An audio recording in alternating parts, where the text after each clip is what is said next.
Bonjour à tous. Cette vidéo porte sur l'utilisation de groupes dans une plateforme d'enseignement Moodle. Ici, c'est une plateforme Madoc, mais le moteur est effectivement un moteur Moodle pour l'Université de Nantes. Ici, j'ai pris l'exemple d'un cours qui s'appelle Base mathématiques pour le technicien de code de Math 0. Alors, l'idée, c'est d'utiliser les groupes. Et avant de voir pourquoi on utilise les groupes, je vais vous montrer effectivement à quel endroit il faut aller pour voir les différents groupes. Si vous cliquez sur Administration du cours utilisateur, vous avez ici Groupe. Alors ici, les étudiants sont répartis en 5 groupes, étudiants de première année. Vous voyez ici la liste des étudiants du groupe A, les étudiants du groupe B, les étudiants du groupe C. Alors, cette liste, il y a plusieurs, donc ces différents groupes, il y a plusieurs moyens de les créer. Vous pouvez les créer soit en passant par l'administrateur de la plateforme Moodle, ici la plateforme Madoc, qui, en relation avec le service scolarité, pourra attribuer effectivement les noms des différents groupes aux différents étudiants. Ça, c'est une première méthode, et cette méthode-là permettra de générer les groupes dans tous les cours qui sont sur la formation, ici une formation DUT. Si vous voulez créer des groupes vous-même, eh bien, vous pouvez aller toujours dans votre espace de cours, sur Boîte à outils, inscrire des étudiants. Et là, vous voyez que vous pouvez, en mettant sur chaque ligne l'adresse email de l'étudiant en point virgule le nom du groupe, par exemple A, et puis un autre étudiant en point virgule B, eh bien vous aurez comme ça une possibilité d'inscrire tous les étudiants dans chacun des groupes en cliquant sur Valider. C'est un petit peu plus laborieux que de passer par l'administrateur qui va générer automatiquement pour tous les cours sur la plateforme. Alors pourquoi? Parce que déjà, il faut que vous ayez un fichier Excel avec l'ensemble des noms, des emails, et des groupes pour chaque étudiant. Mais il faut aussi le faire pour chacun des cours sur la plateforme. Voilà. Une fois que vous avez fait ça, donc vous vous retrouvez, je vais revenir sur Base mathématiques, vous vous retrouvez donc avec, dans Utilisateur groupe, les différents groupes qui existent pour votre promotion. Alors, l'utilité, une plateforme contient quoi? Contient bien sûr du texte, comme vous le savez, et contient des liens, par exemple, vers des vidéos. Ici, ce sont des vidéos qui correspondent au cours en amphithéâtre qui a été filmé. Vous avez aussi des captures d'écran, bien entendu. Vous avez des liens vers des logiciels ou des conseils pour installer des logiciels. Et puis, bien sûr, vous pouvez être amené à vouloir, par exemple, distribuer le sujet d'un projet, par exemple, mais par groupe. Pourquoi? Parce que chaque groupe a un sujet différent.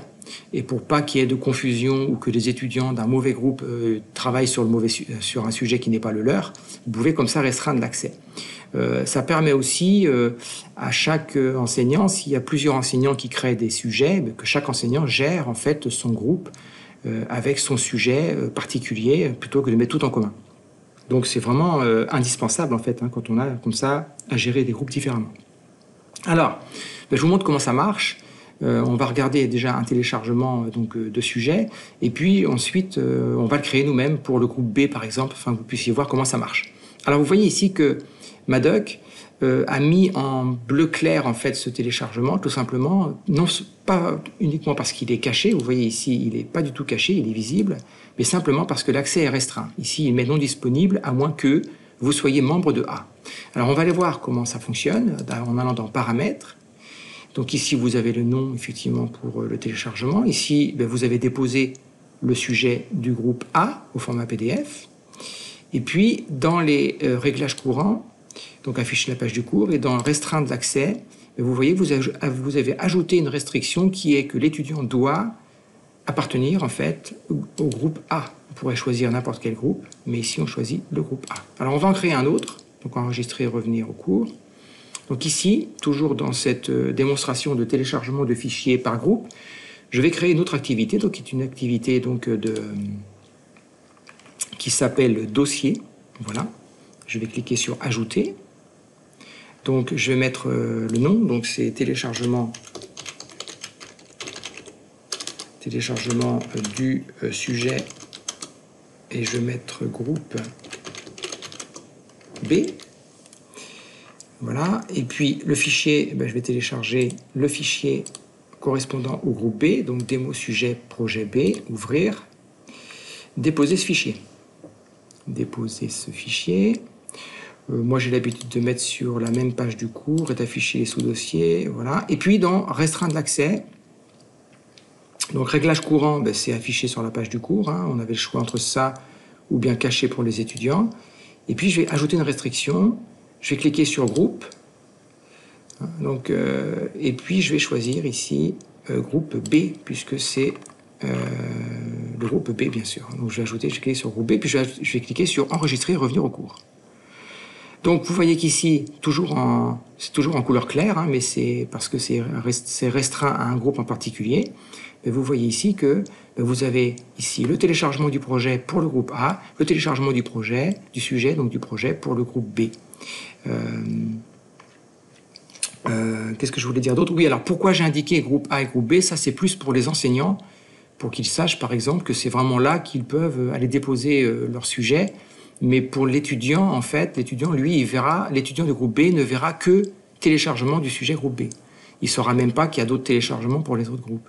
Donc ça permet vraiment d'individualiser le téléchargement de fichiers, par exemple, de sujets, ici un sujet de projet, pour chacun des groupes. Ça, c'est une des premières utilisations. Une autre utilisation, c'est lorsque vous voulez récupérer donc les dépôts de fichiers, hein, vous voulez récupérer par exemple un devoir libre, hein, ici que j'ai appelé DL, c'est un devoir qui est effectué en temps libre, donc vous avez effectivement des recommandations qui sont écrites sur la page, mais encore une fois, vous voulez que chaque groupe dépose son sujet dans un endroit différent. Pourquoi? Parce que c'est pareil, vous avez 5 groupes, vous avez 5 enseignants qui vont corriger ces devoirs-là, et vous voulez simplifier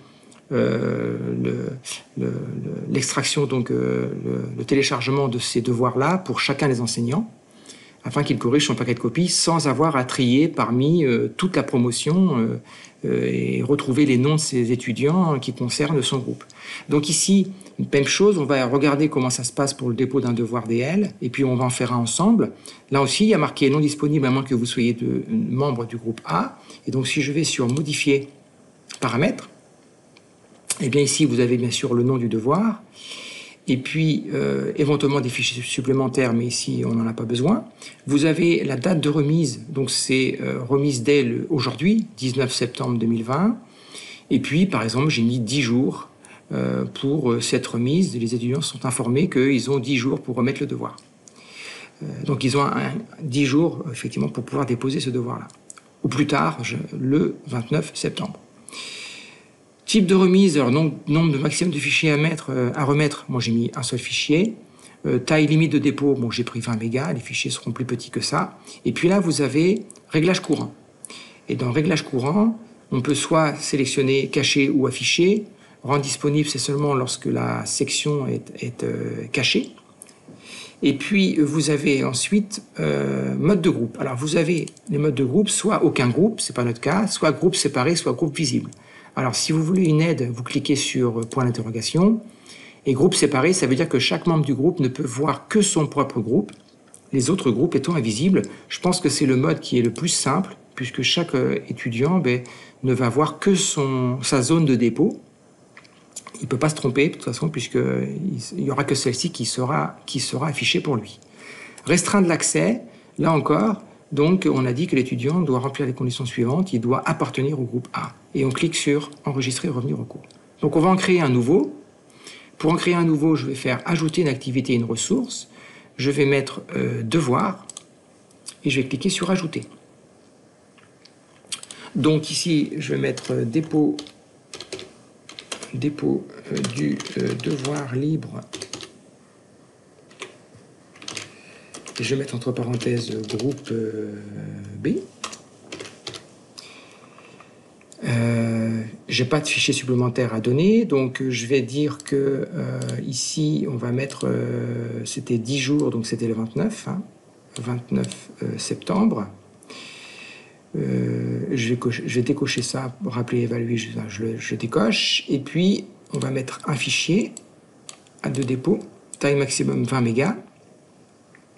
Et puis on va aller dans réglage courant. Réglage courant, il est réglé par défaut sur aucun groupe, donc affiché sur la page du cours bien sûr. Réglage courant, il est affiché sur aucun groupe, donc on va mettre ici groupe séparé.